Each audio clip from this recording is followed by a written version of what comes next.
Welcome all. After the brainstorming first session, and now we are ready for the second session of the day.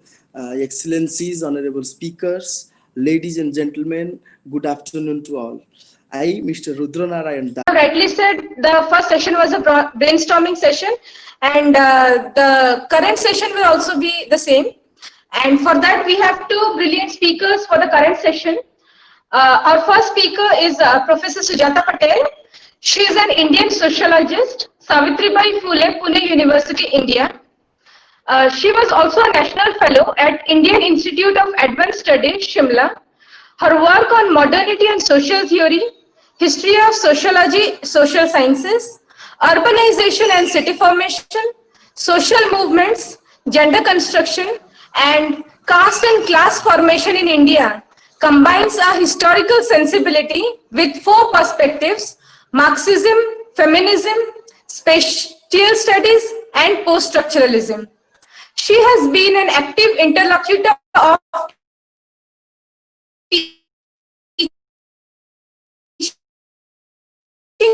learning practices and has written on the challenges that intervene within classroom and in university structure. She has conducted a postgraduate online teaching and learning resource of 15 courses in sociology titled E-Pathshala. She has authored, edited and co-edited 13 books and 63 peer-reviewed papers, book chapters, etc. She was also the president of Indian Sociological Society. Ma'am, it is our privilege that you have connected with us. Ma'am, your topic as suggested by you is risk, trust and the pandemic. Our next esteemed speaker is Professor Sreenibasalu N.S. He is working as a professor of law at National University of Juridical Sciences, Kolkata. The guest speakers are requested to conclude their talk within 35 minutes. Now I'd like to stop here and invite Professor Sujata Patel to put forth his lecture. Over to Sujata, ma'am.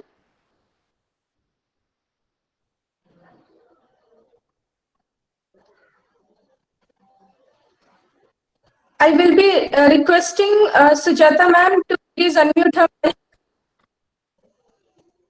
so that we can be able to listen her.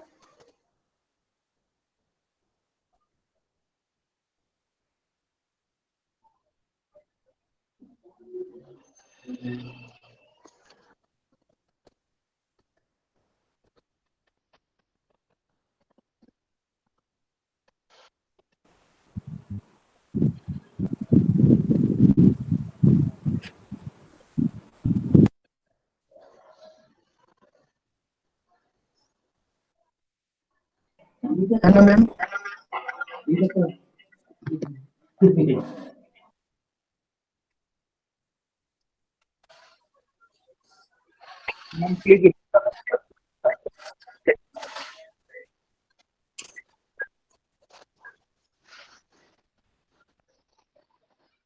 I will be requesting Sujata ma'am if she is there with us, connected with us. So please unmute her mic so that we can be able to listen.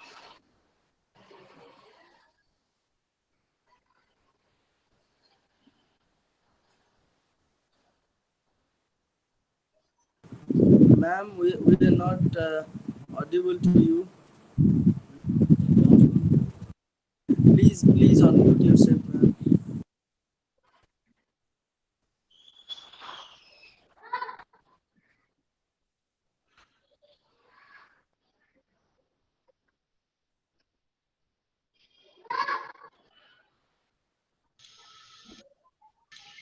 Can you hear me now? Yes, ma'am. Yes, ma'am. We can hear you. Yes, ma'am. Can you hear me now? Yes, ma'am. We can hear you. You are audible. Okay. I'm sorry. There is a. I'm not used to Google. I'm only used to Zoom and WebEx. So I'm very sorry. There has been some confusion about this matter, and I've taken some of your time. So I'm really sorry, and I apologize for this. Thank you for inviting me. And, you know, I didn't know that there will be two of us speaking together. So I have prepared a longer presentation.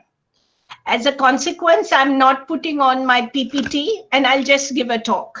Because if I start putting my PPT, I will be late and won't take 35 minutes, or already I think I have only 30 minutes. So thank you very much for inviting me. And it has been, it's good that I can speak to you. Since the pandemic started, I have been thinking about it, and I'm not someone who is a sociologist of health. So this is a new area for me. But I think it is important to use the pandemic to think of how to understand both um, policies, as well as how the pandemic itself opens up a way to think about what is the issue, what are the issues and problems that we need to assess, examine, evaluate in order to be able to understand what are the glaring problems that we face today.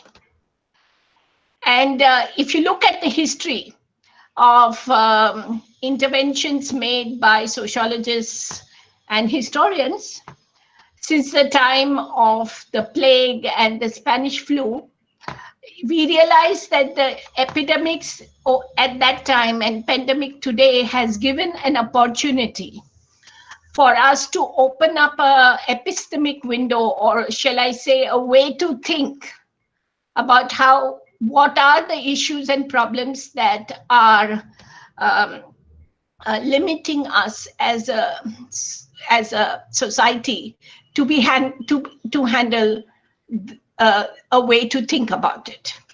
And therefore, I want to use the opportunity of the pandemic to open up a discussion of the basic problems that we as a society are facing, and that how the pandemic has allowed us not only to see what are the problems, but also to find a way to enter and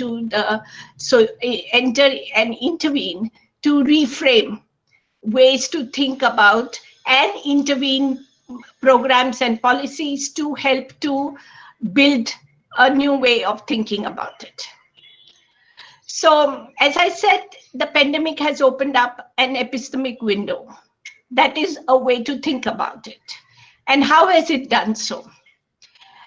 I would suggest that we think of this in the following way.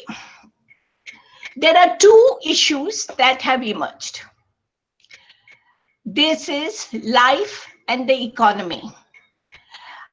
And both have become very important in understanding the pandemic. Life is about maintaining it.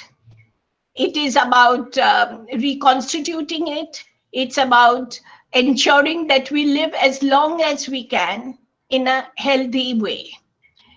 The economy is about closing down the economy such that if it closes down, does it help to ensure that life continues? Pandemic, as you know, is about the risk to life. And if life has to sustain itself, it is thought that the lockdown will help to sustain life. However, a lockdown of the economy also leads to another problem: lack of employment, incomes, and therefore continuity of life. So we are back to the first problem, which is life. Thus, we have today a two-attribute model for handling the pandemic. And various countries have given different ways to understand it. Most of the time, most of the countries have had lockdowns. That is, they have closed the economic activities. And when they have done it, they have ensured that health systems have remained extremely good so that they are equipped to handle life and its shortfalls. And as a consequence, they have invested in trying to see if knowledge of science and of continuity of life can be upgraded so that health is given to all. This is true of the experiments tried out by New Zealand, China, Korea, and possibly Sweden. It has built hope and trust among the people that whose lives are protected. The question is, what is the Indian experience? As you know, India declared one of the most stringent lockdowns on March 23rd. And yet today, we are third in terms of infections.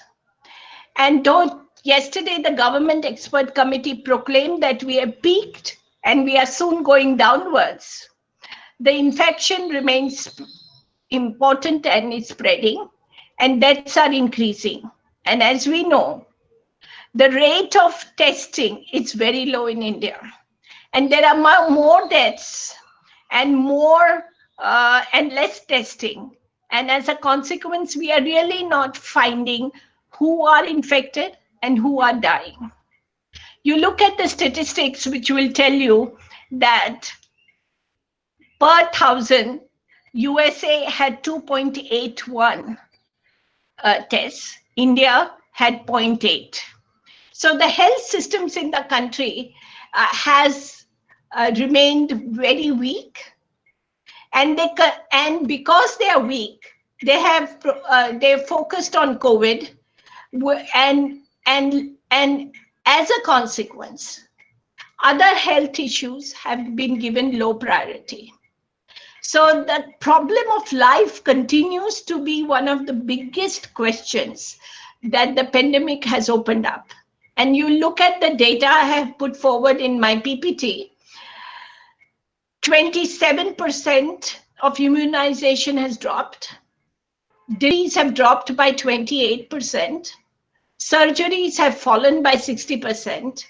There is very little outpatient treatment for heart ailments and cancer, which has decreased by 70%, etc., etc. So there has been enormous risk to the people as a consequence of very weak health system. And this has been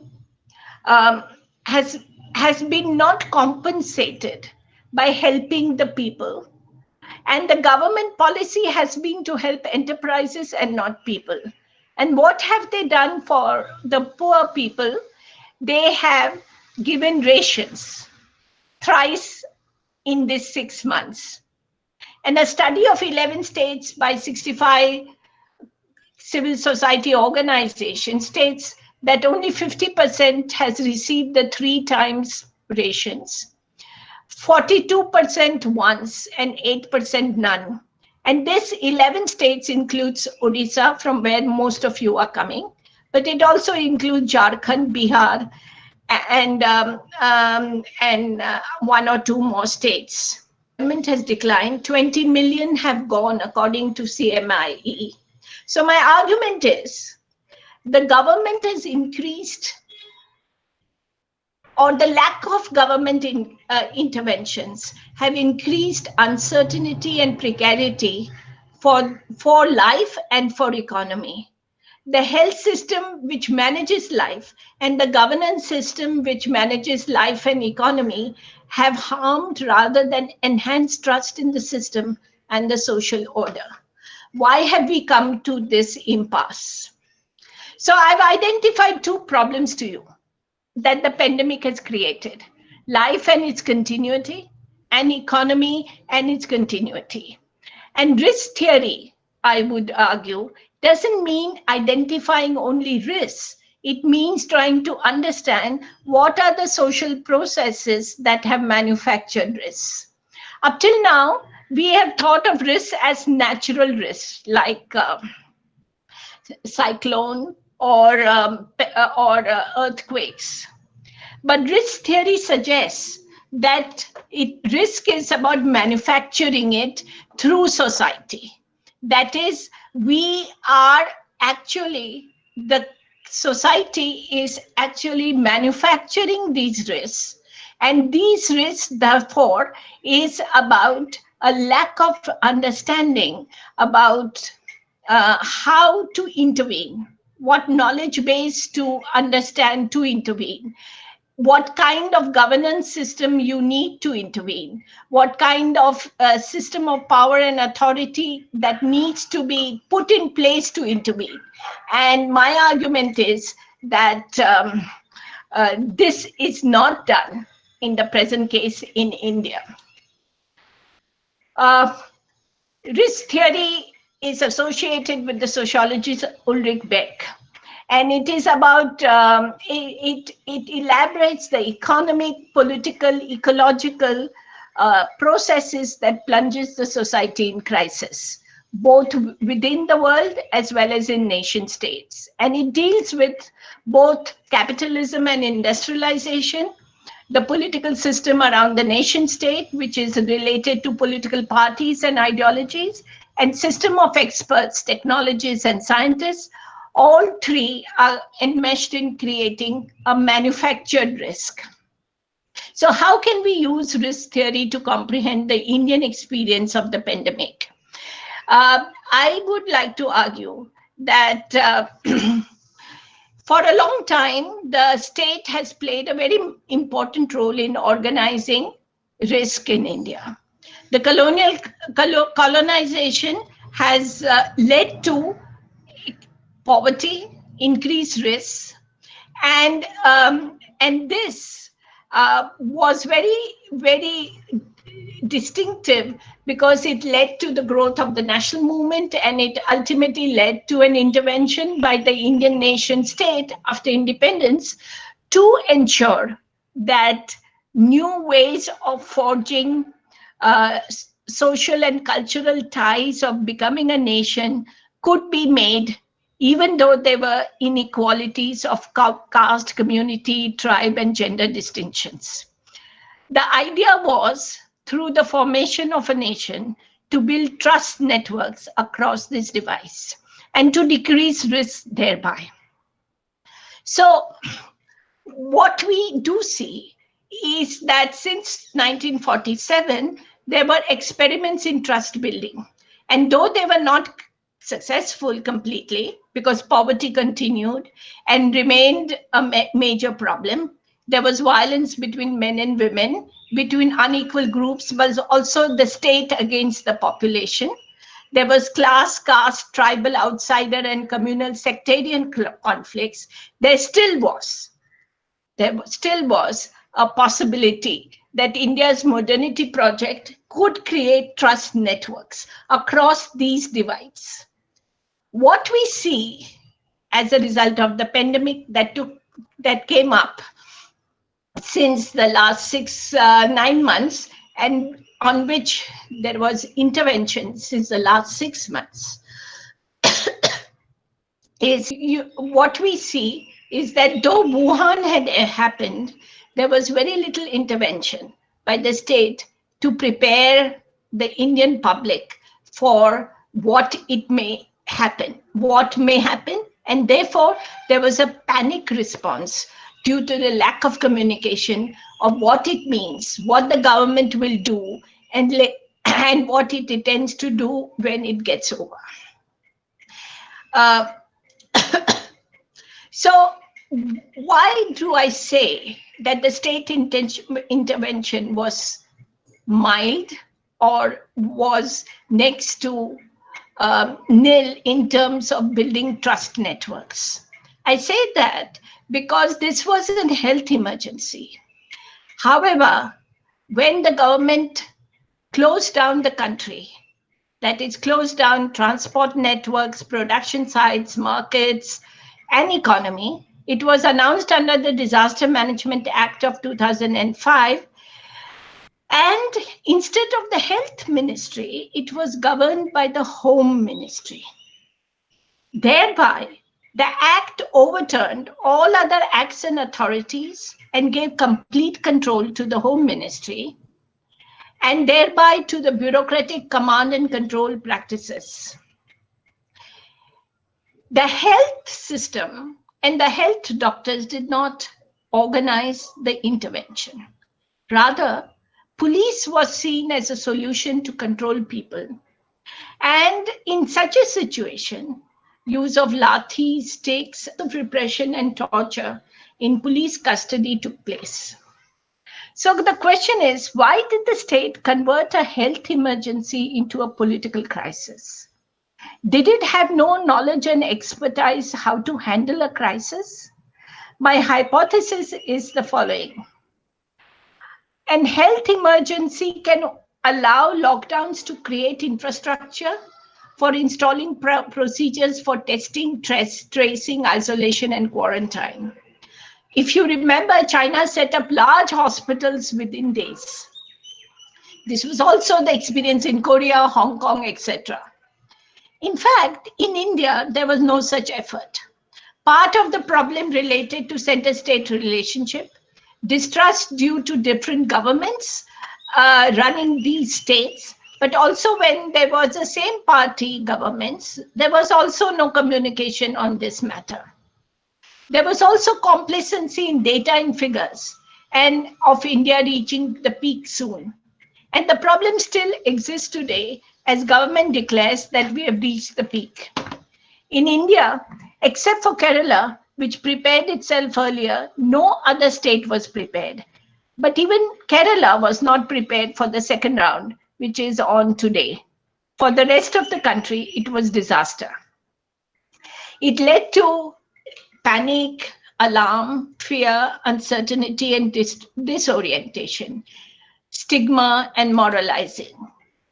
And it led to increase of risks. Why did we get into this problem? Was it because of the neoliberal programs? Yes, but since 2014, the policy of neoliberal which has been there since 90s,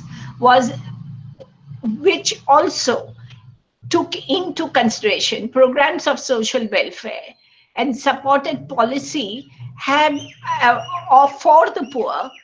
This part of neoliberalism policy has been abandoned. So the government's policy since 2014 was to intervene when it needed to, and it was of least governance. And in the context of being part of least governance, it abandoned almost all possible help to upgrade the health system in the country. Most epidemiologists have argued that the lockdown did not upgrade the health structure and it broke the back of the economy. As you know, the GDP declined by 23.9%. And today, if you look at the latest IMF data, it says India has the highest problem in its economy. It will decline by 10% as against other countries, which are 4 to 5% lesser than India. So it's going to be impacted the most.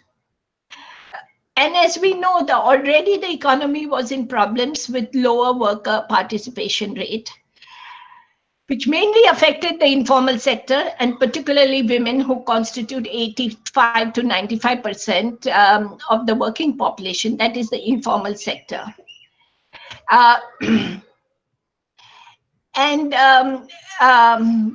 Salaried jobs, as I said earlier, fell from 86.1 million to 68.4.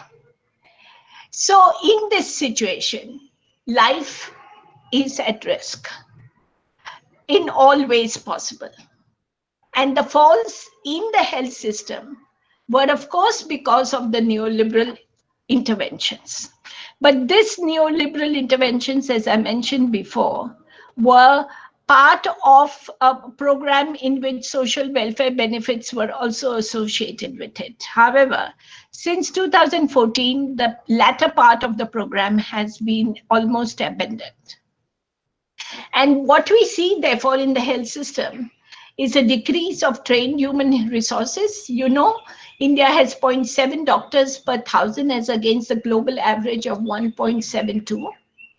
There is lack of medical equipment such as ventilators and oxygen cylinders. The budget for health has decreased from to 11.3% of GDP.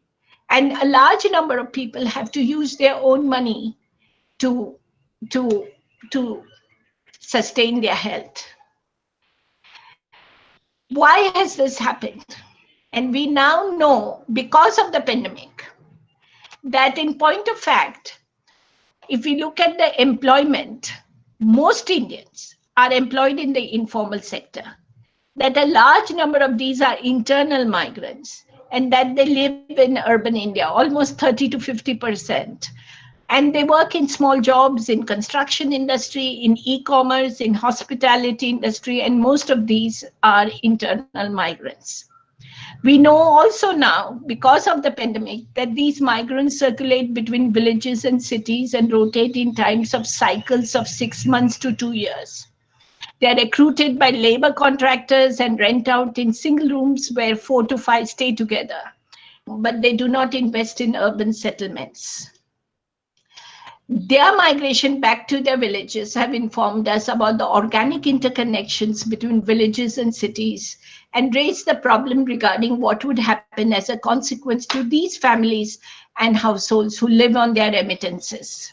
However, there has been little to no targeted policies for them. What kind of social security can be made as a consequence? There is also a study which suggests that from almost all rural areas, there is a migrant worker in 1 out of 3 households. Of these migrants, 18% are women and 2% children. And that 4/5 of the households have received back these migrants. So the question then is, how would they find income? And to find income, they need employment. And how would they get employment? Therefore, there is a stress, fear, anxiety, and it is particularly so for the lower groups in society. And there are statistics which give us the stress component of these vulnerable children, adolescents, women, and old people. There has been, therefore, a breakdown of complete trust in the system, between relations, and hope has decreased. One of the problems, I would argue, is that the lockdown policy was based on a myth. The myth was, A, that India is an urbanized country and that the people of India live in self-enclosed homes. Though the lockdown was for the entire country, non-urban areas and ways of organizing their life there was not taken into account. Even in urban India, lower segments of the population live cheek by jowl in one-room apartments in slum housing. Thus, they had to be policed because they remained outside the home. Second, the state created a policy through a myth that Indians have service jobs and can work from home. That's not true, because most of the people work outside. Third, there was another myth that social distancing was equivalent to physical distancing. And fourth, that tracing can be organized through technology. This policy, if it immobilized upper segments of the population, the upper middle classes who had homes, pakka homes, so that they could isolate themselves, led to distancing and blaming the lower class, caste, tribal groups for the virus. Physical distancing was interpreted within caste rules of purity and pollution, and was applied officially and unofficially in social interactions with lower castes. More generally, it created boundaries and it created breakdown of trust. What I would like to argue is that the pandemic has opened up us to a recognition that our unequal and inequitable system had still allowed us to have some kind of trust networks through secular processes that were taking place. However, since 2014, these networks, already weak, have become weaker as a consequence of the legislation that have been introduced since then. These issues that concerning trust and increasing risks are not being debated today. And we need to ask, can we access healthcare and employment? Can we plan for the future? Or do we have to live by day? And we need to discuss this.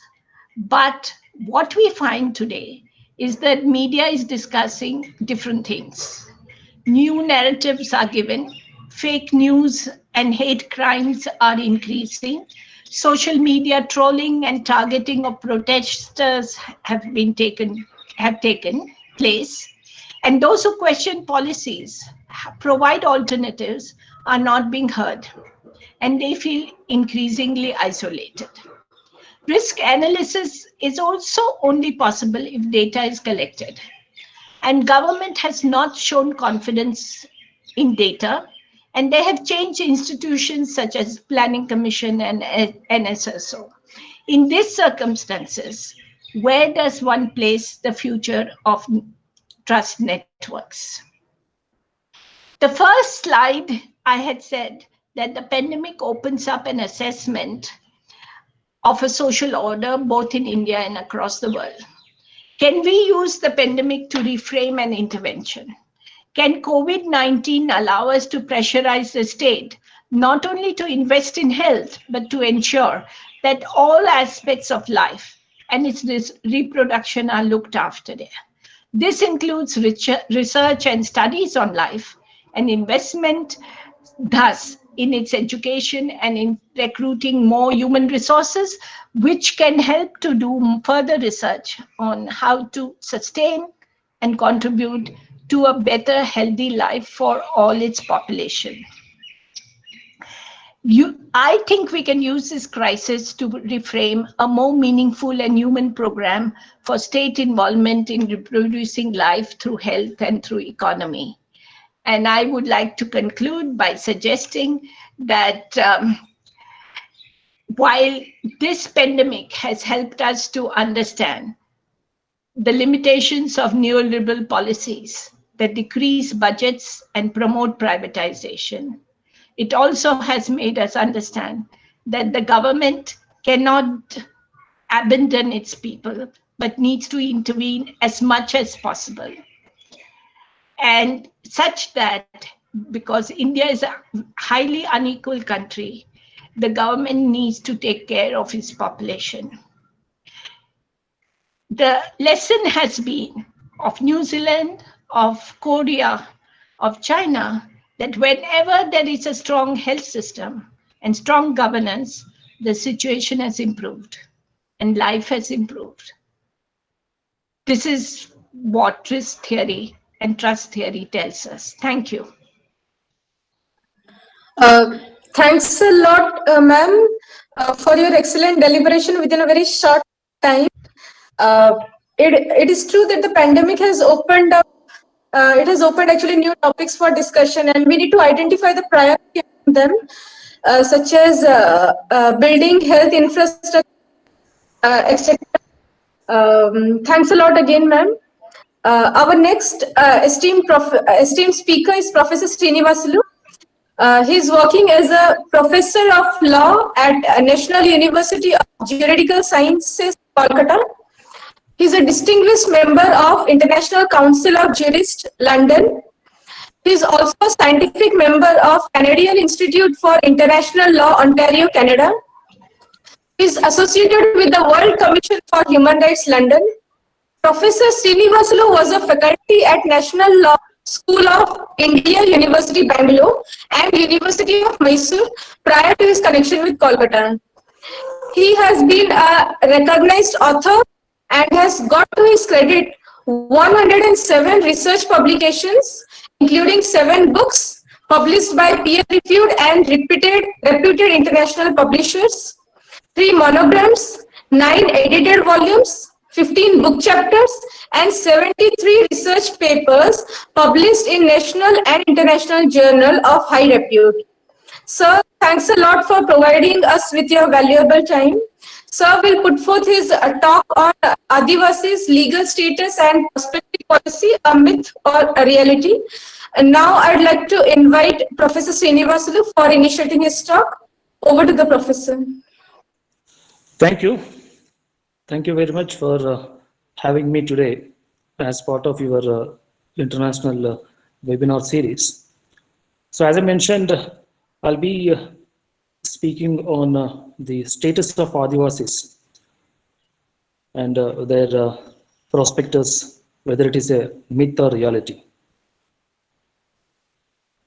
Before beginning my talk, I would like to straight away put it across all of you, not only all of you who are actually participating in this webinar, but everybody around, especially all the people of this country, because certain things that I may put across may sound to some extent controversial, or to some extent those are very sensitive and very delicate issues. But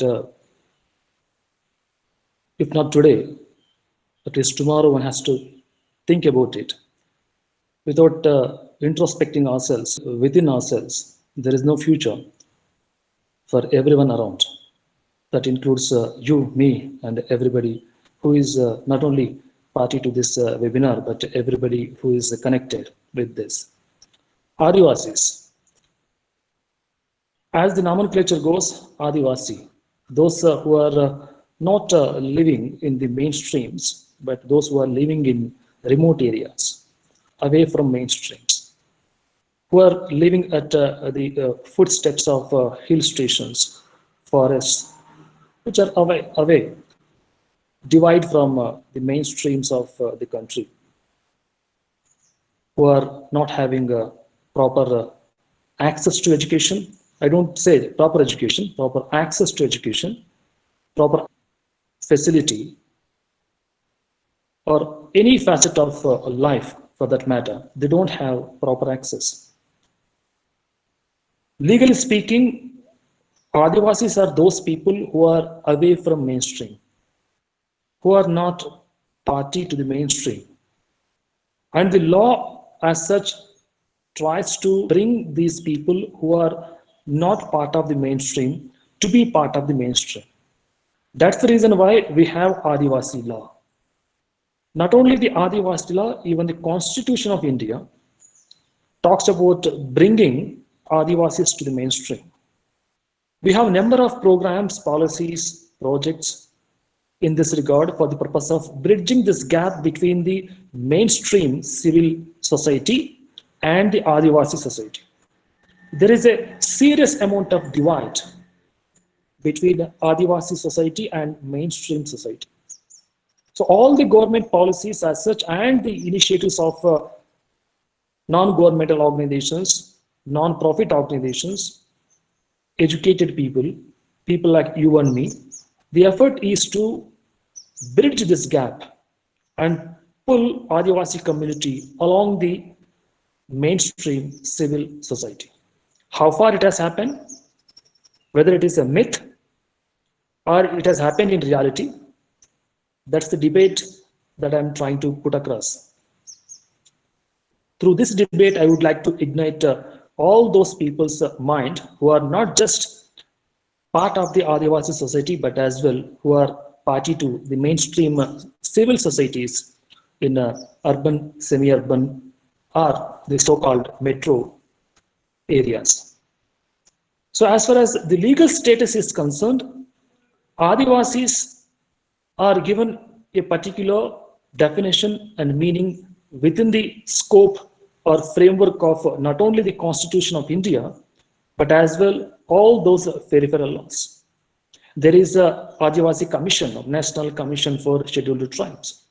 There is also a separate department both at the central level and state level also, Either it could be the Ministry of Tribal Affairs or Ministry of Social Welfare at the state levels.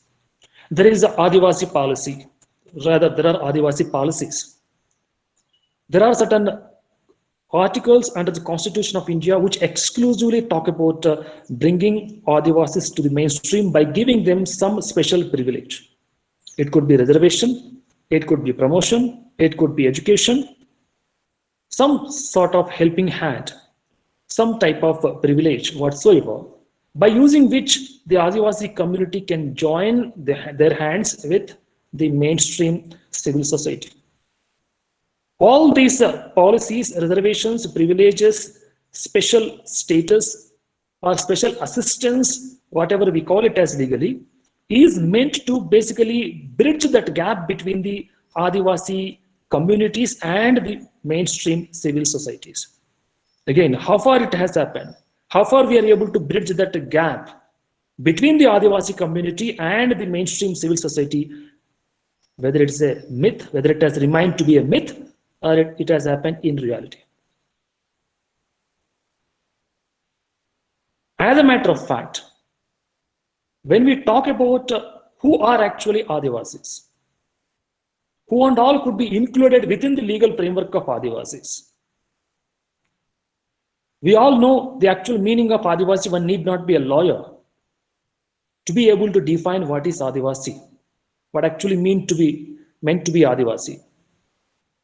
But what is happening in reality is the people who are not actually fitting into the definition and scope, in the literal definition and scope of Adivasi, are actually trying to utilize, make use of all those constitutional privileges or special legal assistance whatsoever, which is actually meant for Adivasis.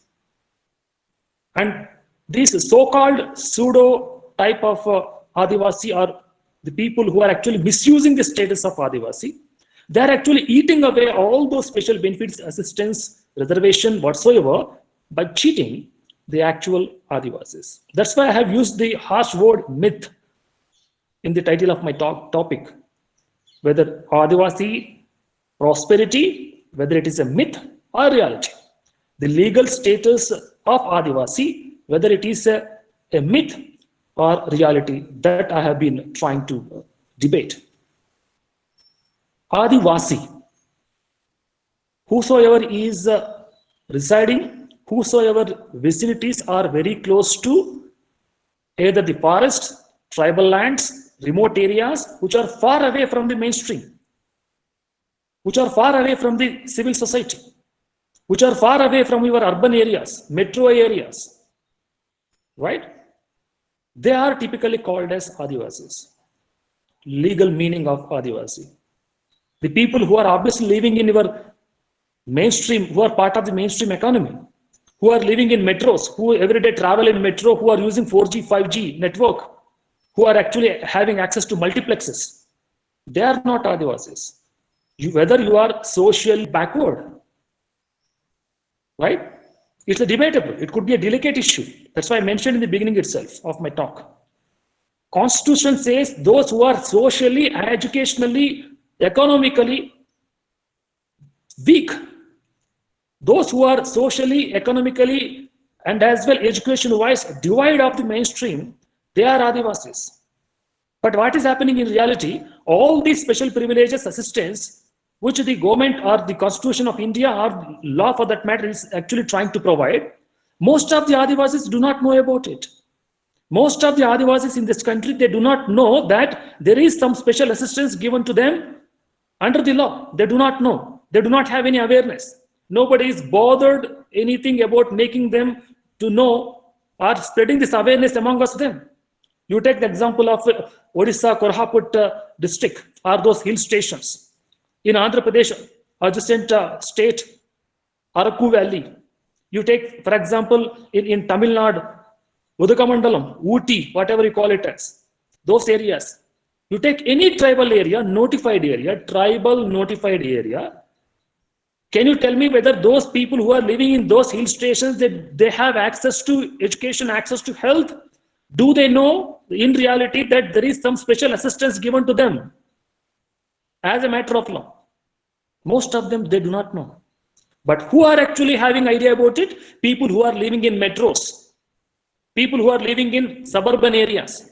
They are having an information knowledge about it. And they are actually using that reservation, that special assistance, that privilege at the cost of those people who are actually surviving in hill stations. I don't say living, surviving in hill stations. Is it not our responsibility that we should let them to enjoy these benefits? The people who are living in hill stations, the people who are the true Adivasis, people who are actually farmers, people who are actually away from the mainstream society, they should enjoy this benefit.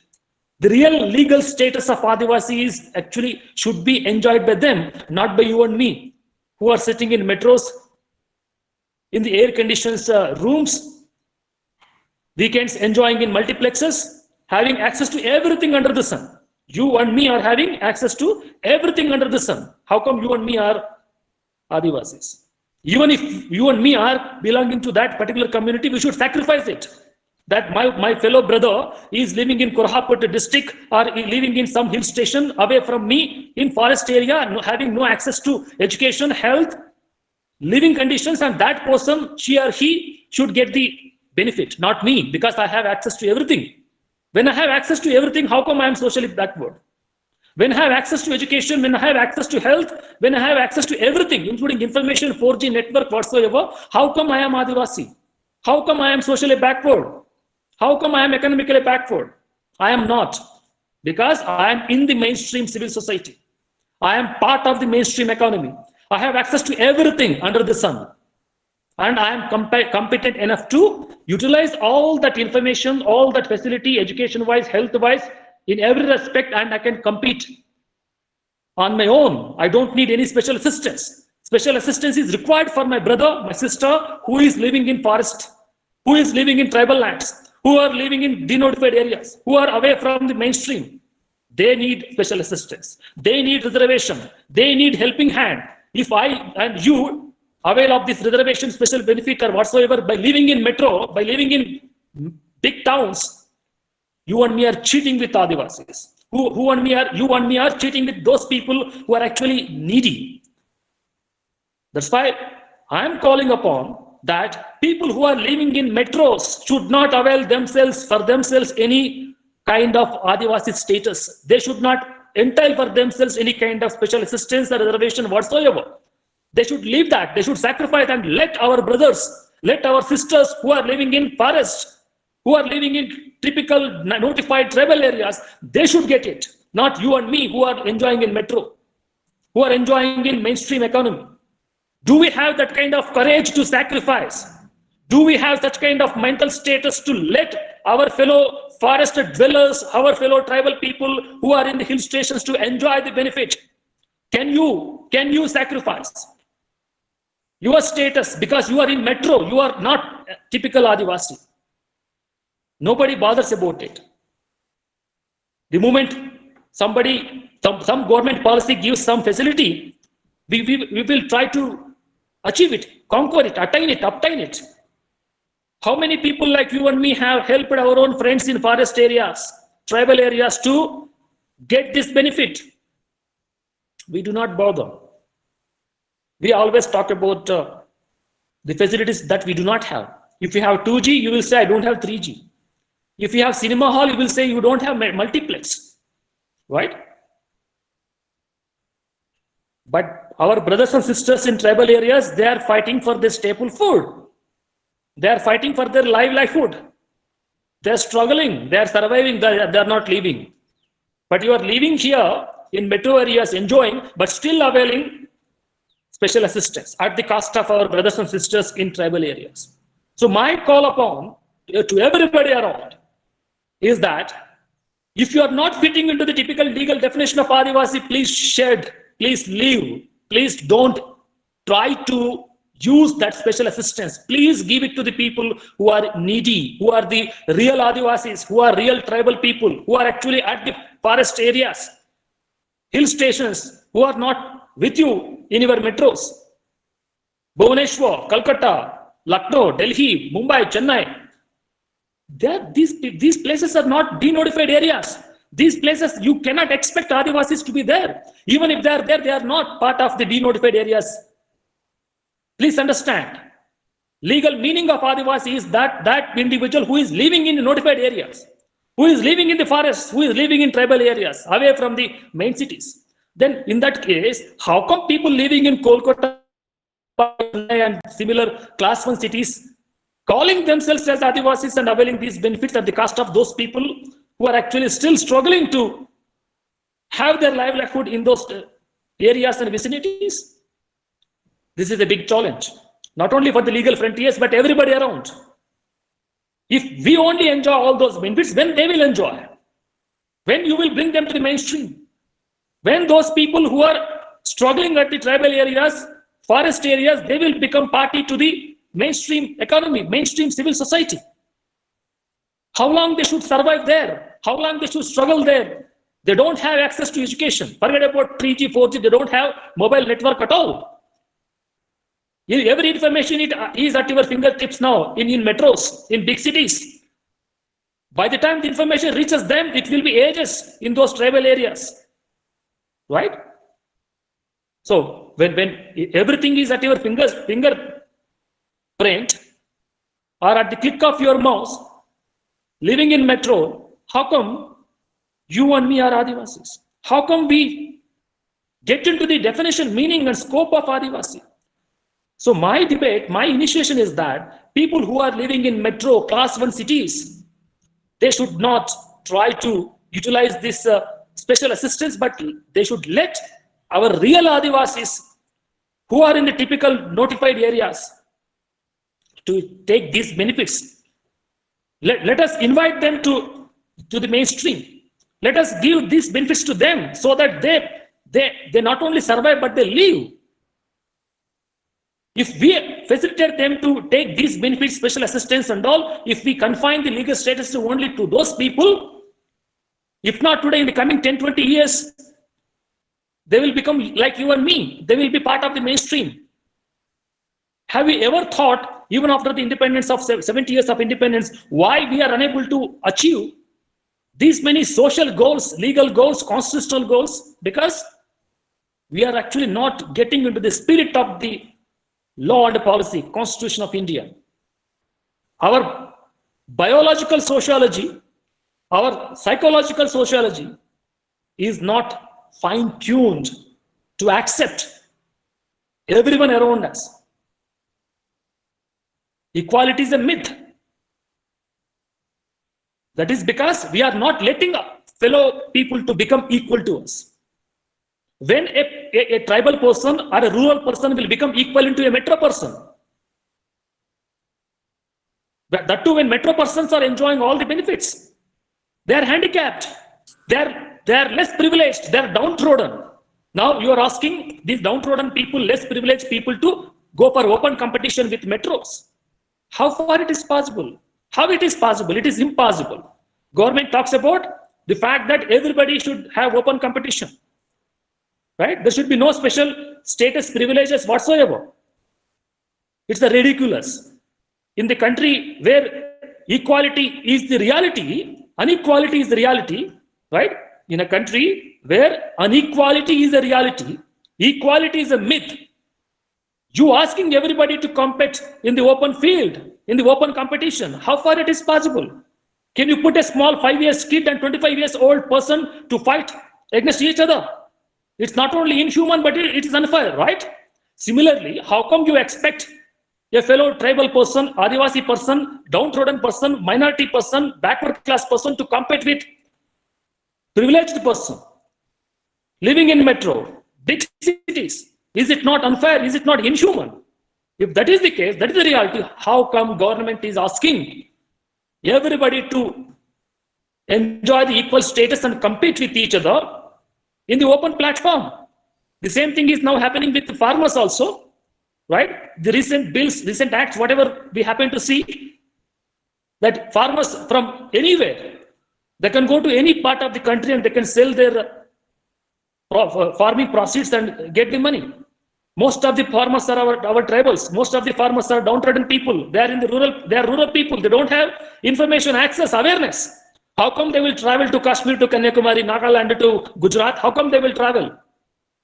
Right? When they do not, when most of these farmers, rural area people, tribal people, they have not actually crossed the boundaries of their own villages. How come you are expecting them to travel from Kashmir to Kanyakumari or from Gujarat to Nagaland? The government of India should respond to it. When you have not crossed the boundaries of your own village, being the tribal, being the farmer, being the rural person, how come the government is expecting you to avail themselves for the markets across the country? Is it not inhuman? Most of our farmers are tribals only. Most of our farmers are Adivasis only.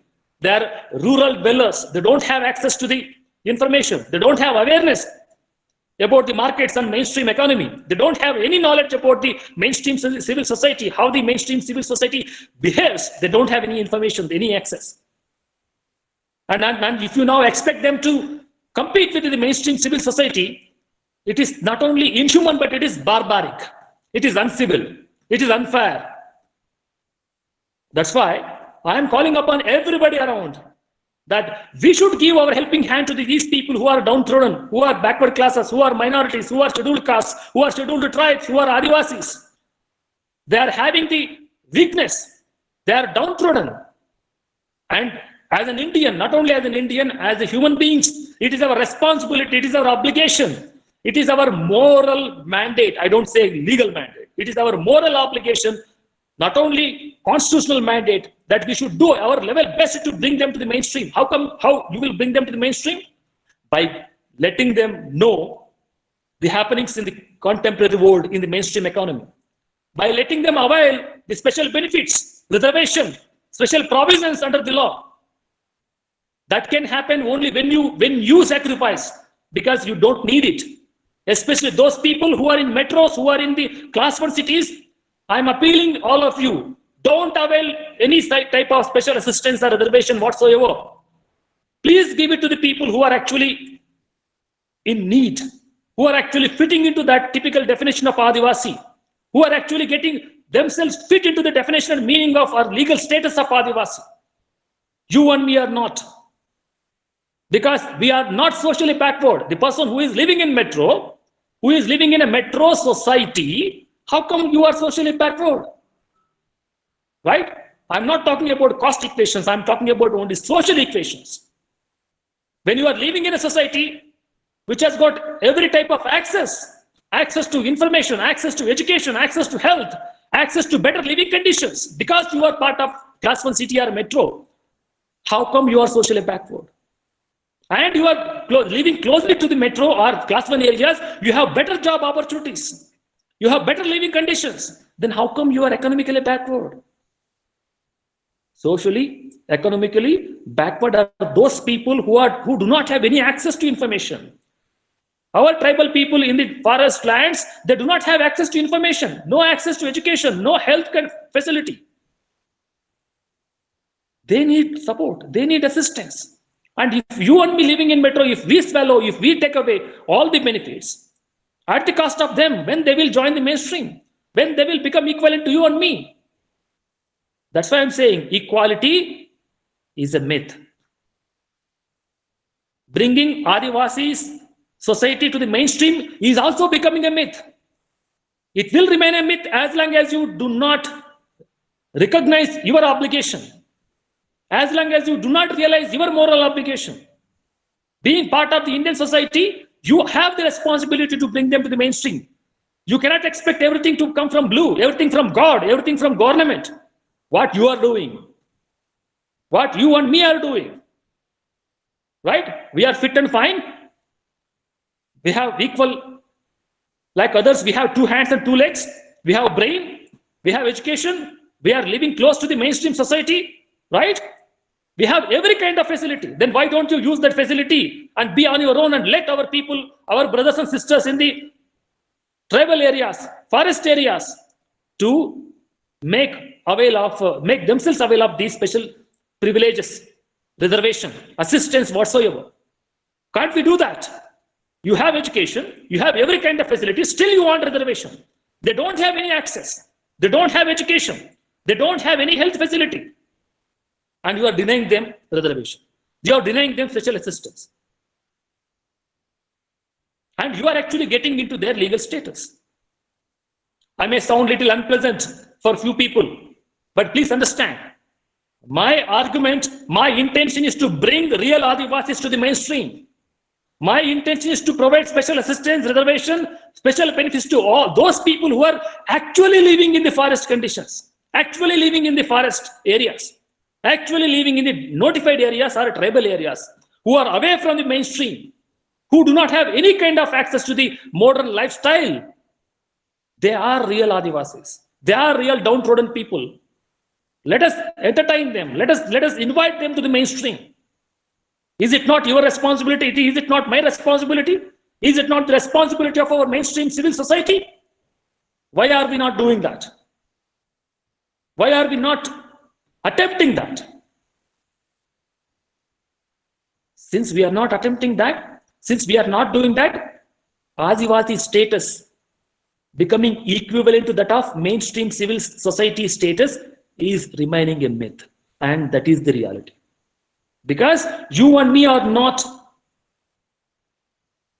really ready to invite them to the mainstream. You and me are not ready to bring them to the mainstream of the contemporary civil society. People living in class 1 cities, big towns, metro areas, they have every kind of information. They are not ready to sacrifice. They are not ready to get themselves obligated to bring these people to the mainstream. Help them like we help our children in our families, like we help our elders in our families, age-old people, because they need some special assistance because of their age, right? They could be children or they could be elderly people. We have learned it socially, family-wise also we learned it, morally also we learned it, and emotional bonding we have, and also there are laws that children should be given some special assistance, elderly people should be given some special assistance like that, right? We are doing with our own children, we are doing with our own elderly people. Why can't we do that with our own tribal people? Why can't we do that with our own forest people who are living in the forest, people who are living in the rural areas, farmers? When you consider entire India to be your family, it can happen. When you consider the entire world to be your own family, when you absorb Vishwa Manava concept, right, then it can happen. Your home need not be just confined to say Mumbai, Bhubaneswar, say Araku or Korhaput. Entire India is yours. Kashmir to Kanyakumari, Nagaland to Kutch, Gujarat. That entire India is my home. In that case, every person who is needing help, who is needy, who is a weak candidate, right? Like I take care of children in my family, like I take care of elders in my family, I will try to take care of all those people in my country who are actually in need, who are actually in real need. There could be people in rural areas, notified areas, tribal areas, or forest areas, because they are like our children. They are like our elderly people. They need special assistance. You and me living in metro do not need any special assistance. You and me living in first class areas, class 1 cities, special assistance. We should sacrifice. We should let real Adivasis, real forest dwellers to enjoy these benefits. And we should invite them. We should help them. We should promote them to join the mainstream civil society. That can happen only when we consider entire India to be our family. Otherwise, this equality would remain to be a myth. It cannot be a reality. When this concept of Vishwamanava becomes a reality, when this concept of India to be my family, entire India to be my family, then this equality among us, Adivasis and mainstream civil society can become a reality. Otherwise, it will remain a myth. We should treat all those downtrodden people, including Adivasis, to be our children, to be our elderly people. Like we take special care of our children, special care of our elderly people, like that we should take special care of Adivasi people. Especially those people who are away from mainstream, who are away from metro, who are away from Tier 1, Class 1 cities, who are actually in the forest. who are actually in the notified areas. They should be treated like our children. They should be treated like our elderly people. Then only Adivasi prosperity could become a reality. Then only Adivasi status could become, to an extent, equivalent to that of the mainstream civil society. Otherwise, it remains a myth. Point number one. So my debate was actually I was involving two different points. One is, who are actually Adivasis? How to differentiate between Adivasis in the real tribal areas and the people who are living in metro areas. How people living in class 1 cities or metro areas are actually not fitting into the real definition of Adivasi. But at the end of the day, in reality, these people are only enjoying all the special assistance, and actual Adivasi people are not having those facilities. Right? That actual status, Adivasi status. Who are actually Adivasi status? As I mentioned, those people who are away from the mainstream, who are away from the mainstream society, who are actually in the forest area, notified area, who are actually living, right? Who are actually living in forest and notified areas, they are the real Adivasis as per the law, as per the legal status. People living in class 1 cities, urban areas, big towns and metros, they do not fit into the legal status of Adivasi, right? This was point number one in my debate. Point number two. Assume that we are belonging to a particular community. It could be Adivasi, scheduled caste, minority, or backward class who need some special assistance. Assume that we have availed some reservation, either during our education or during our employment, right? Once I have utilized the reservation for my own employment, I have availed ST or tribal reservation, SC reservation, OBC reservation, and minority reservation, whatever I have availed myself. And I'm into now government job. I am a class 1 officer, right? I may be a district collector, police commissioner, or maybe I may be a professor, I may be a doctor, whatever. Class 1 officer I am, right? And once I become a class 1 officer, having availed the reservation or sometimes on merit also, once I am a class 1 officer, I am not fitting into the Adivasi status. I am not fitting into the backward class status. I don't need any assistance because I'm on my own. I'm class 1 officer. I am socially, economically forward because I can become class 1 officer only after obtaining a particular type of education, a particular type of training, qualification, right? So I had access to education, I had access to training, I had access to information, I have access to job, I have access to everything, right? So when I have access to everything, then how come I am downtrodden? How come I am still needing help? So my, again, second appeal to everyone around us, including me and you, if you have availed any type of special assistance, you are availing it not for yourself, for your family, on behalf of your entire community. After having availed that special benefit whatsoever, what you have done to your community? What have you done to your family? Have you ever asked this question to any person? It could be your friend, from your family, or from your community, from your vicinity. Especially those people who have availed this benefit and what they have given back. You are availing benefit not by your own virtue, because of your community, remember. You are obligated to your community. You are getting all that benefit because you are party of that particular, you are party to that particular society. Tribal society or minority society, backward class society, whatsoever. So what have you done back to your society after you have availed the benefit as a representative of that particular community? What have you done? You may be enjoying 30, 40, 35 years of service, right? As a class 1 officer or whatever job for that matter, right? So you have every kind of access. So what have you done back to your society? Have you introspected yourself? Whether you and me, everybody around us are ready to question them. Those people who have availed special benefit as a representative of a back to their community. A Christian fellow to Christian community, Muslim person to Muslim community, tribal person to tribal community, similarly, scheduled caste person to scheduled caste community. What have they done after they have availed themselves some special benefit as a representative of that particular community. What have they done? Back to the community. And especially the people of that community should be questioning this, because you have the obligation, having availed the special benefit as a representative of that community, having availed the special benefit as a party, as part of that community, you are obligated, you have the responsibility to give back to something you should give back to society. How many people you have helped from your own community to enjoy the education? How many people from your own community you have helped to join the mainstream? Please ask this question to yourself, to all those people who are around you, because you have relation to your community. You are part of the community, and everything from your birth till your death, you are obligated to your community, because you are availing everything. Your life is actually indebted to your community.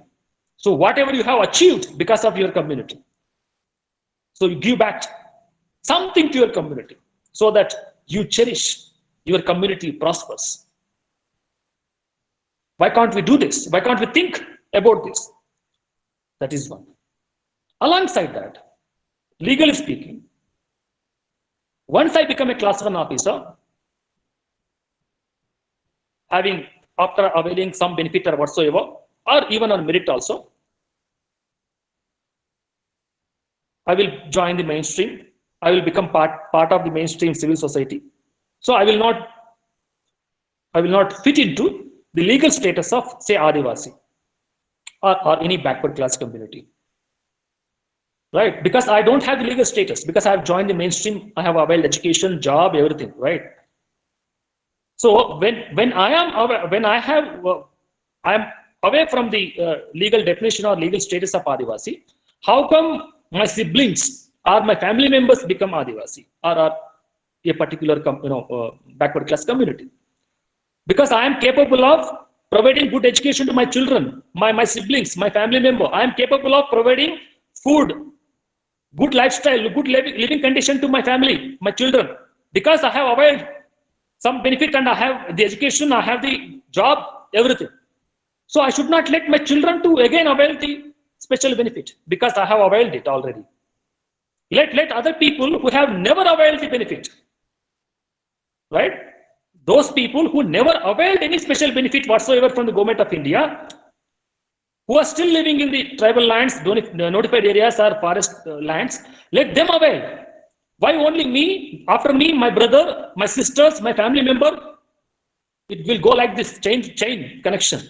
Everybody in my family will have special benefit. Because now I am into mainstream, I know which kind of benefit is given to which type of person. So I am letting my own family members to swallow it, enjoy it. So my entire family will enjoy the benefit. At the cost of whom? The real people who are in need, the real people who are actually still away from the mainstream society. Is it not a crime? Is it not the illegal thing? We have to introspect. We have to introspect ourselves and we have to think ourselves that once we have availed the benefit, it is our responsibility that we need to not only help our own family members, help our own people getting join mainstream, but as well. But we should not let other family members of ours, or especially in particular our children, to again claim similar kind of benefit, because once we have become party to, once we have availed education, once we have availed some special benefit, once we have joined the mainstream civil society, we have lost that status. And it is an obligation on our part to let the real people who are in need from the real Adivasi areas, tribal areas or notified areas, to actually avail of the benefit. So these are the 2 points. They may sound little uncomfortable, they may sound little unpleasant whatsoever, but still I would appeal to everybody around that people who are actually in the mainstream civil society, people who are actually living in metros and class 1 cities should not avail any type of special benefit, but leave it to the people who are actually living in tribal areas or forest or notified areas. Similarly, once I have become class 1 officer, once I have availed some benefit, I should not let fellow family members of mine to again enjoy the same benefit. But I should let other people who have never availed such kind of benefit, who are still away from the mainstream civil society, who are still in the forest areas or tribal areas, to avail such kind of benefit. I should not repeat it in my own family. So that is my appeal to everybody around us. Though it is sounding little unpleasant or uncomfortable, it has to happen. Otherwise, the people who are actually in need, they will be there only. They will never join the mainstream. And equality between the Adivasis and the mainstream civil society will remain to be a myth. Let us make it a reality. Let us make this equality among us all, especially between the Adivasi societies and the mainstream civil society, a reality. That can happen only when the people who are in urban, metro, class 1 areas, when they do not avail the benefit, but leave it to the people who are actually the tribal. And especially those people who are already part of the mainstream civil society, having availed some benefit, they should not again avail further benefit whatsoever. People may bring in some other laws, some constitutional provisions, but I'm talking for the people who are real Adivasis. I'm talking for the people who are actually in need, when they will become party to the mainstream civil society. So these are the 2 points that I thought would be relevant, though they may be a little delicate, sensitive, uncomfortable, or to some extent controversial. But if these 2 things are applied, if these 2 things we are able to do, or if these 2 things we can obligate quickly in the more faster way, our Adivasi friends, my brothers and sisters, can become equivalent to the mainstream civil society. Thank you. Thank you, one and all. Thanks a lot, Professor Sreenibasalu, for focusing on the appropriate perspective of Adivasis. And yes, sir, when we say about the word equality, it is nothing but a myth. Now, there are some questions for our speaker in the chat box. So I'd like to invite Mr. Shubham Das to initiate the question and answer session. Over to Mr. Shubham Das. Thank you, ma'am. Now I would like to invite Professor Sujata Patel to receive 2 questions from the side of our participants.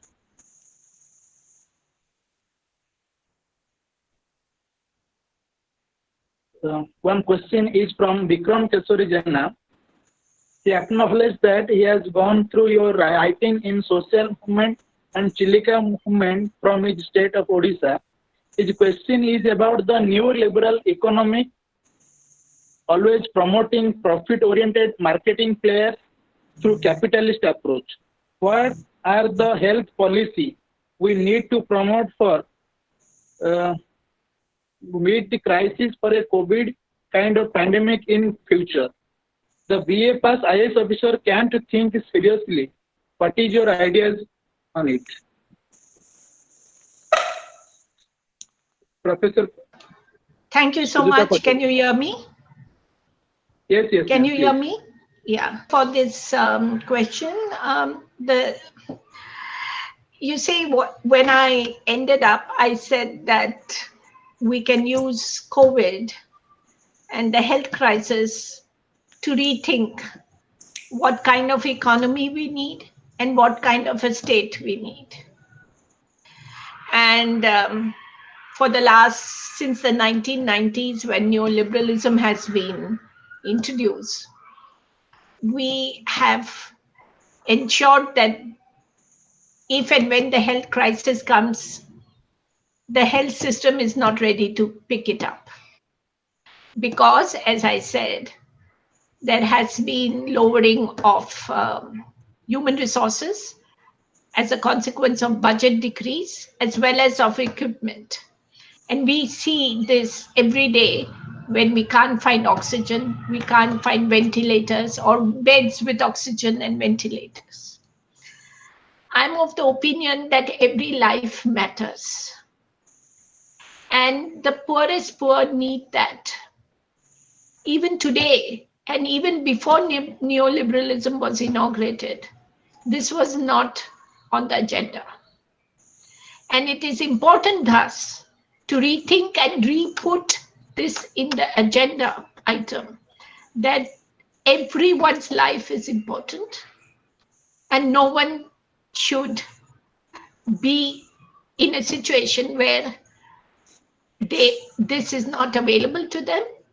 And the key to this is to ensure that there is no hunger and there is high nutrition, food value that everyone has access to. Which also means that we need to educate all kinds of experts, including medical experts, to this way of thinking. And therefore, I have suggested that given that these pandemics are going to occur regularly, and the risk theory says that it will occur regularly, it is important that we build an alternate structure which is more humane, inclusive, and ensures that inequalities of all kinds are lessened to the highest extent. Thank you. Ma'am, the last question for you from Vikram Mahapatra. Whether migration increased the number of COVID cases, what is the best alternative to lockdown? Your opinion, ma'am. You see, the problem is when to have the lockdown, how much to have it. What happened was that they had the lockdown at a time when they should have allowed people to go back home. That time there was hardly any infection spread. When they allowed the lockdown to be lifted and the people to go home, the spread had already occurred. And therefore, there was, when the reverse migration took place, there was also a spread of infection. And, I really think that there was no thought in the minds of those who took these decisions, because most of them didn't even understand that we live with so many internal migrants in urban areas who are constantly traveling from villages to cities every 6 months to 2 years. So I think each country has taken a decision of lockdown differently and allowed for ways in which a more human system can be organized, in which a lockdown doesn't even kill life, and the migration also doesn't spread the infection. And I think that was a grave mispolicy on this matter in India. Thank you, ma'am. Just a minute back, we have received one question for you. Rudra Narayan Das asked, what is your ideas about doctrine of equality related to pandemic? I don't think that there is doctrine of equality related to pandemic. I just think that everyone should have access. Equality is about having opportunity to be able to have access to health and education and basic infrastructure to ensure that there is no hunger. And that's what I think equality is around. So as far as the pandemic is concerned, it has been highly unequal, because you will recognize that there are hardly hospitals for those who are really ill here. Hello? तुम्ही security वरून घेऊन घ्या. हाँ, thank you. I hope I was audible. Yes, ma'am. Thank you, ma'am, for responding our questions. Yeah. Now I would like to invite Professor Sreenibasalu to answer a few questions. Sure. one Please question go is ahead. asked by Bikram Kesari Jena. Why Adivasi question not answered by number of academicians, politicians, and administrators of this country more than 70 years of independence? Why people taking them as a tool of vote mechanism and easy to get money with the name of Adivasi in global south basically? What is your ideas in it, sir? Yeah, I partially agree with that statement that the status of Adivasi or Adivasi prosperity has become a real election game changer, or it becomes part of the election manifestos and never becomes the reality. That's why I was repeating all along in my talk that whether you want a myth or whether you want a reality. So if in reality, if you and me, I don't want to talk about anybody around. I don't want to talk about government, people around, you and me. If I'm living in metro, whether I have the dareness, courage to leave away the status, when I have myself is an educated family or employed person, whether I'm very willing to sacrifice my special benefit for the sake of my brothers and sisters in the tribal areas or rural areas who are actually in need, when that happens, when that kind of social responsibility is there on you and me, you don't need any government at all. We need not bother much about government. As you know, in most of the developed nations, government's role is very limited. Civil society's role is more because the civil societies in those countries are self-sufficient.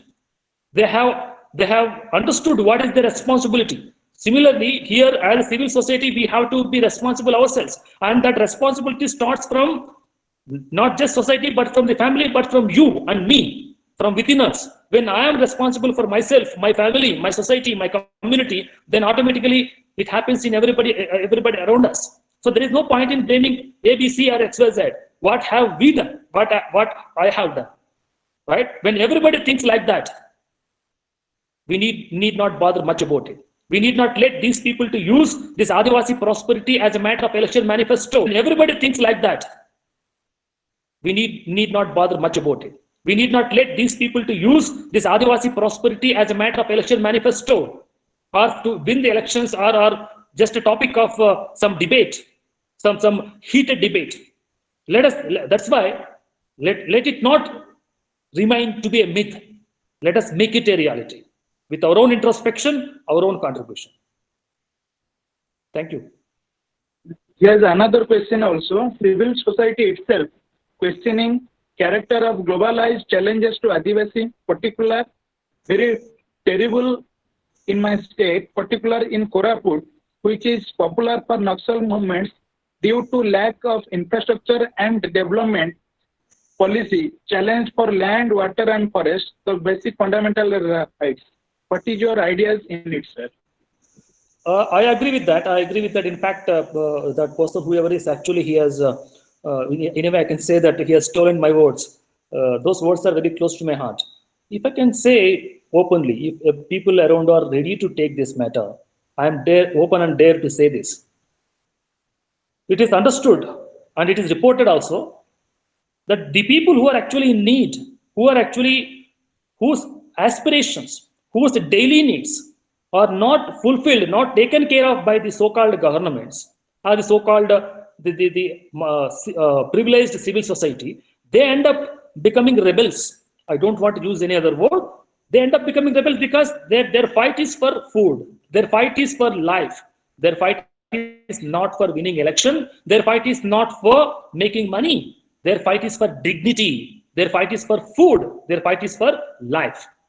So everybody is having their own right? Article 21 of the Constitution of India legally says you have every right for your own personal liberty and life.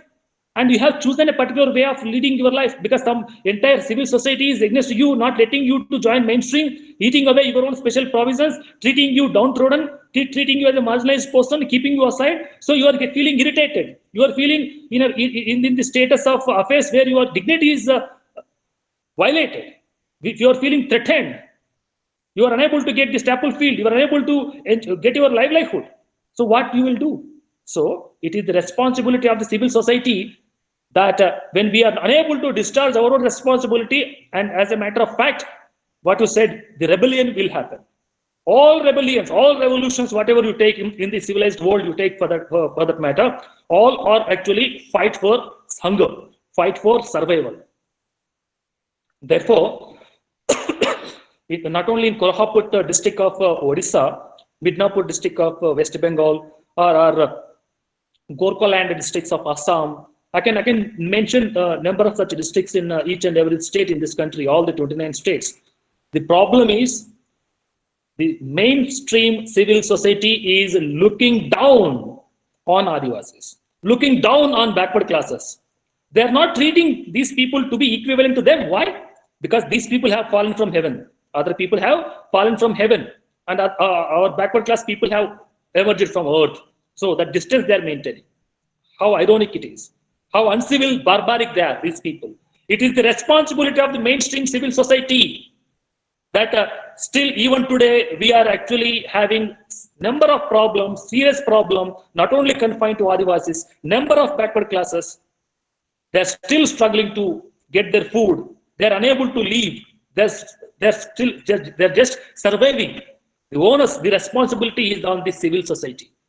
The responsibility on the mainstream civil society. That's why I am calling upon the mainstream civil society, people who are actually living in metros, class 1 cities, who are having access to everything under the sun.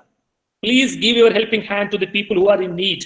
You don't try to hijack all the benefits in the name of whatever status. Please let these people also to live their life. Thank you. Sir, Professor Priyada Pasikar had 2 questions. Yeah. There are thousands of Adivasi laborers in precarious conditions in our metros and urban areas. What about them? Do you think that the Adivasi would prefer to accept such patronizing overtures thrown at them? Yeah, there are. I agree with that also. Most of there are now lakhs and crores of tribal people, Adivasis, are actually trying to earn their livelihood in say class 1 cities and metros, say working in some industry, some factory, or even some household work also. They are trying to earn. They have gone there to earn their livelihood, right? They have not gone there to settle down, right? That's the point. Whether you have settled down there or whether you have gone there only to earn their livelihood by leaving your children and your parents, elderly people in your own villages, in your own tribal areas, you only have gone to earn your livelihood. So you have not shifted, you have not settled down in metro. Your family is in your tribal area only. You are also a tribal only. You are also Adivasi only because your roots are still in those tribal areas. The mere fact that you have joined some factory or some employment in a particular metro or class 1 area doesn't necessarily give an understanding that you have lost the status. Considerable period of time. For a considerable, reasonable period of time, if you are able to survive in big cities, that means you have earned that skill, that required skill you have earned. You have obtained the training so that you can kick along with the mainstream civil society in those metro and class 1 areas. So whether you have shifted, whether you have settled there, and how long, how far you have been living there, for even for employment, all those things are the points to be taken into consideration before you actually divide them from the legal status of Adivasi. Yeah. Sir, the last question for you from Vikram Mahapatra. Yeah. How Naxal utilized Adivasi problem for their existence? Yeah, it's a very sensitive matter, but still, whether Naxals used it for their survival, whether Naxal used tribal people for their survival, or it was necessitated by the shedding away of the responsibility by the mainstream civil society, that has to be taken into account. I always expect the mainstream civil society to do their contribution, to give their helping hand. If as a person who is living in a metro, if I am having some concern towards my own area, say Kolkata district, I should always think what I can do for my district, what I can do for my plan, what I can do for my people. Like that, every person who has availed the special benefit thinks like that. Every person who has shifted to metro, who has become class 1 officer, thinks like that. Why they will go to Naxal people to have some understanding? Because you have failed in discharging your responsibility, you being in metro, you being educated person, you being a class 1 officer. That's the reason why they have gone to them. When mainstream civil society is able to discharge their responsibilities properly, in terms of providing some assistance, help, whatsoever to the people who are in need, then they no need to take assistance from everybody else. You are not giving, that's why they are taking help from somebody else. So the responsibility onus is on the mainstream civil society. Thank you. Thank you, sir, for responding all the questions. Thanks a lot, Shubham sir, for initiating the question and answer session. And thanks a lot again to both the eminent speakers for their excellent deliberations and patiently answering the questions. It was really a wonderful session, but as the session that has started has to conclude, so I would like to invite again Mr. Shubham Das to conclude the session by giving vote of thanks. Thank you, ma'am. Good afternoon to all. I am honored and lucky to have the opportunity to give a formal vote of thanks for this session. First of all, I would like to thank our esteemed guest, Professor Sujata Patel, for her insightful deliberation on risk, trust, and pandemic. I also extend my hearty thanks to Professor Sreenibasalu N.S. for addressing the questions of Adivasi's legal status and prospective policy. I extend my hearty thanks to Dr. Vikram Kesari Jana, Director of CAD, Odisha, and Chinmay Saur, Executive Director of CAD, Odisha, for their hearty cooperation to organize this webinar. I would also like to express my profound gratitude to our Principal Professor Pallav Chakrabarti for his cooperation in organizing this event. I would also like to thank convener Professor Saroj Chandra Pradhan, coordinator Mr. Rudranath Narayan Das, co-coordinator Ayal Agrawal and Baidar Das for their support and guidance. Finally, I would like to thank all the participants who have given their valuable time with us. Thank you all. The meeting is concluded now. Thank you. Thank you, one and all.